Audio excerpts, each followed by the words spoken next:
In today's show, we're going to talk about how to be a CEO and a parent. Wicked. Okay, so how to be a CEO and a parent. Right, now, we don't know. I don't. So this one is pretty much you guys. Like, how are you as, I don't know if we can compare to this, but it's a big one. It's a big one. And there's a lot of stresses around it. And it actually does depend on the age of your children. Because it is much harder if your children are 4 than if they're 11. Honestly, it is. It does get easier, I promise, if you're watching this and your kids are 4 or 5 and they've just started school. But managing school holidays, half terms, TD days, sick days, children have more time off than any employee ever. So What's a TD day? Teacher training day. Oh, TT day. No, it's teacher development day. Oh, Teachers Development Day. All right, okay. I mean, you'd expect them to be qualified, but okay, let's. And do it in school holiday, but that's another. I've got a question. Do you think it's easier because you're in the same business, or do you think it would be easier if one of you had a job and one of you were in business, or 2 different businesses? I think it'd actually be harder because you'd have expectations, because the one that's working for themselves would have the expectation that they need the time to build their business, whereas the one that's got a 9-to-5 job, they'd be like, well, it's easy for you. You can just take a day's holiday. I can't. And that's where I think animosity would grow quite quickly in a couple if you weren't that way inclined. Yeah. And I think actually, Sorry. I think you often see that so there's a few people that I've had sort of meetings with recently who are very new in business, and their partner is sort of supporting them. And they've been left with the fact that they've got to do all of the school stuff, all of the holidays, and they've not been able to carry on with what they were doing with their business because they've got to look after the children, and it's been left to them. So, okay, did you used to bring the children back to the workplace then? Oh, we still do. When they're younger? Still here, unfortunately. When they were younger. A little bit. Yeah, we did.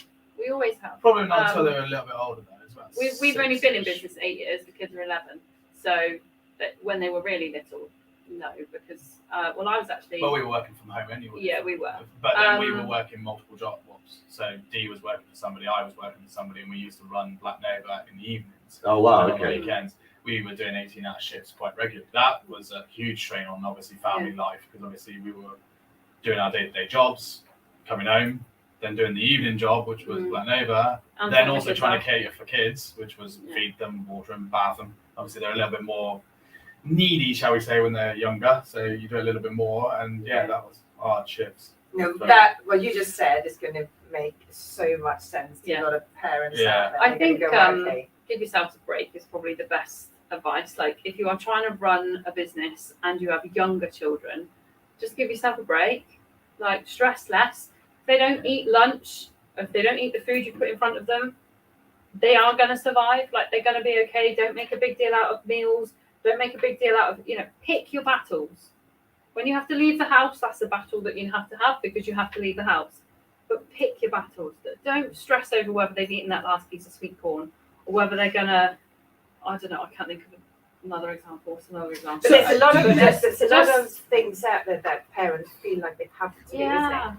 And the same if you're a CEO, so you've got certain responsibilities, especially if you've got staff as well. Yeah. It's a lot of, I think, social media and the news and everything that puts that pressure on you. Would you agree? Yeah, I would. I think social media's got a lot of blame for that. Like, I mean, it's like perfect family the life. perfect family life, the perfect this, the perfect that. Only ever shows perfection. I don't think I've ever seen a social media post where it's just gone like this has just gone wrong. Like, maybe we should start it. Day 2 of the summer holidays this year, I put on my social media. Can I give up now? I'm done. that was. I think that was it. Is. That was my Facebook post. I'm done. I've had to look after my own children for 2 days now. That's it. I'm done. The one thing. That was it, because it's real and everyone feels that way, and it's really important to know that we all just. I'm quite controversial, and so my views are slightly different.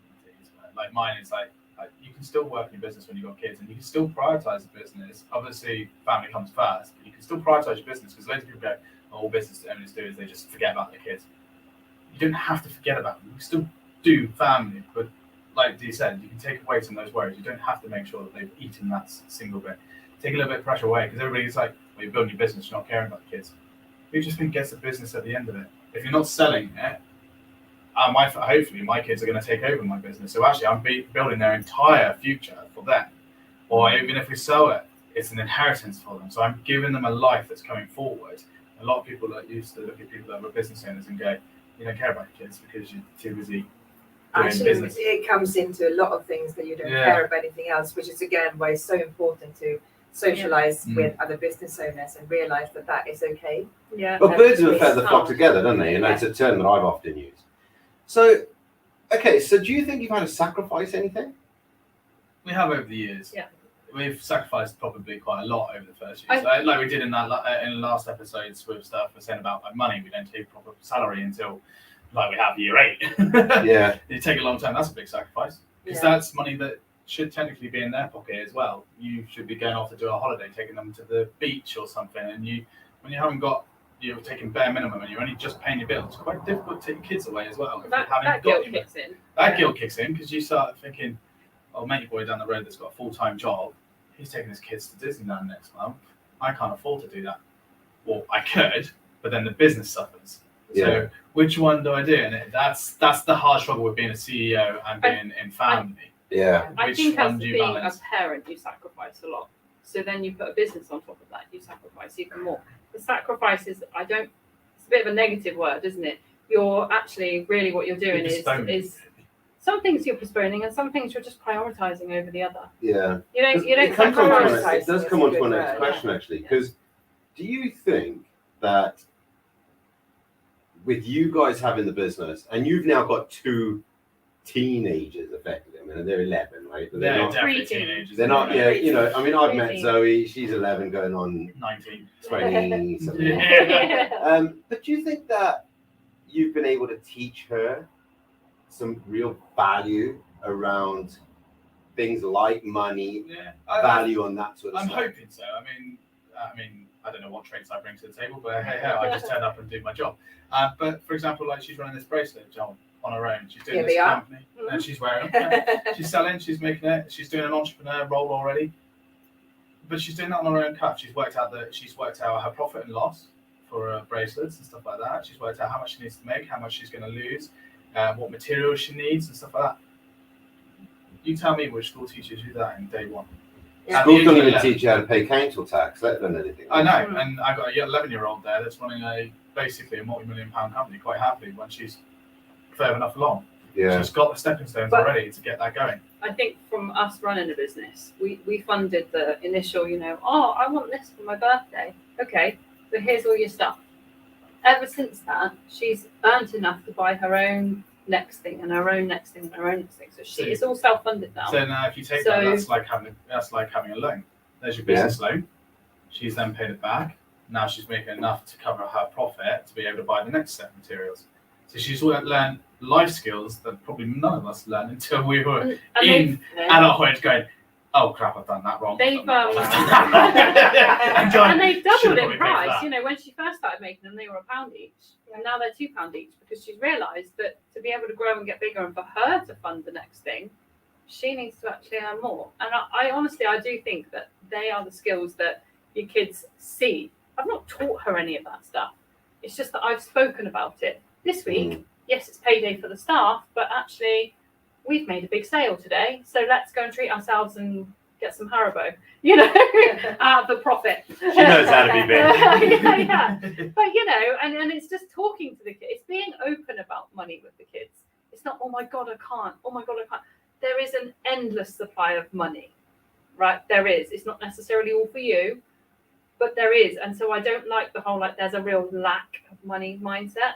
There isn't a lack of anything. It's however you present yourself and how you put the energy into whatever your priority is at that time. And whether that's making money, making dinner, clothing your kids, or going for the walk with the dog. It's whatever your priority is at that time. You can't stick kids in a cage though, right? Oh, you can, just don't show anything. Yeah. Really frowned upon. It's fine if they put themselves in there. Then if you accidentally knock the cage as you're walking past and it knocks, that's not my problem. scrap that. Yeah, I'll edit that off. out. Yeah. Right. Okay, so look, we do have to wrap the show up, and it's a really good one because I think it's something that people struggle with, right? Yeah. I really think it's something that struggle.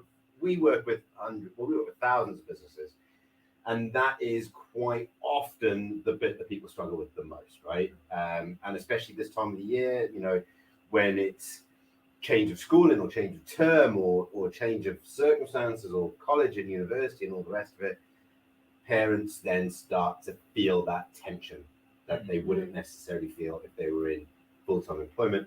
And I think when you guys are running the business together, that tension is almost joint. And because you haven't got that fallback plan. Okay, so we always end the shows on a top tip. So what would be your top tip for parenting as a CEO? Prioritization. But don't be scared to prioritize a business over your kids sometimes, and don't be scared to put your kids in front of the business. So if expectations for a deadline in the business is not going to be met because your kid's ill, oh well, crap hits the fan, and you carry on the next day. You're not going to die, just move on. Yeah. Just make sure it's a healthy balance. Healthy balance. I like that. I like drinking rum. What about yourself? Listening to everything, I would say communication. And I think because that communication is key to everything, isn't it? Yeah, definitely. It's a great one. What about yours? Be open with your kids. And I think people struggle with that, you know. But actually, what I've noticed, and I don't have children, but what I've noticed with parents that give the children a voice, right? And that's what we talked about here, giving them a voice. Their life becomes easier because the child will make the decisions for themselves, and then they'll understand the outcome of the results. Yeah. 9 times out of 10. And probably to expand on talking openly, is talking about money as well. But Yeah. we've talked about our entire salary or our entire business turnover with the kids, and they'll be like, wow, that's a lot of money. And then you go, yeah, but have you seen our losses? And they'll be like, no. We actually put that in perspective for them, and they kind of go, oh, okay, now I understand. Yeah. But that's If a life skill. That's a life But skill. it's Massive life skill. openness, you know. But All then right, I know that you would like to play with me now. I'm not prioritizing work over you. It's that we need to do this, and then we'll do this. It's having the open conversation. Okay, well, what if I do play with you now, and then I do 10 minutes of work, and then we go back to play? You know, it's an open conversation. It's not a no, I can't. It's a I can, but let's do this together. Let's make it teamwork. My top You make tip. it sound easy now. Yeah, I've got a top tip for you, and I've said this a lot, and I say this in my talks. Like, I am the world's best husband. I am the world's best son. I am the world's best friend. I'm the world's best businessman. I'm just not best at it all at the same time. And I think that's something that we have to really. And I think, you know, I think if we really sit down and actually go, hey, you know, that's a really good point, right? Like, you are good parents. You are good business people. You are a good couple. It doesn't always mean that you're good at it at the same time. And you'll have down days. And yeah, we all have to deal with those down days, right? Yeah. And respect them and cover them and, you know, look after each other. Like, when Charlotte's not top notch, I step in and pick up the pieces. I think present as well as in everything that you do. So if you are the CEO of the day and you've got important meetings, you've got to forget a little bit about maybe family life for that amount of time, and then you can go back to that. Yeah. I think there's an expectation that children are always going to be okay, and actually they have down days too, and so it's not to put that much pressure on them. And again, allowing them to be open and being like, I don't want to today. Yeah, my social battery is low. Yeah, and being okay with that, Day for me. but allowing them to feel and have those feelings the same as an adult. You can't be allowed to have a down day and they're not. You know, it's really important that they can be like, today I don't feel like it today. I don't want to. And muddy paddle. Muddy puddle days, and you can keep that. Yeah. So, look, we do have to end the show. We normally try and keep this 10 minutes, then Danielle starts speaking, it all goes pear-shaped. So, until next time, I think the biggest top tip here as a parent, as a CEO, is just respect each other. And until next time, we'll see you again soon. Take care. Goodbye. Take care. Bye-bye.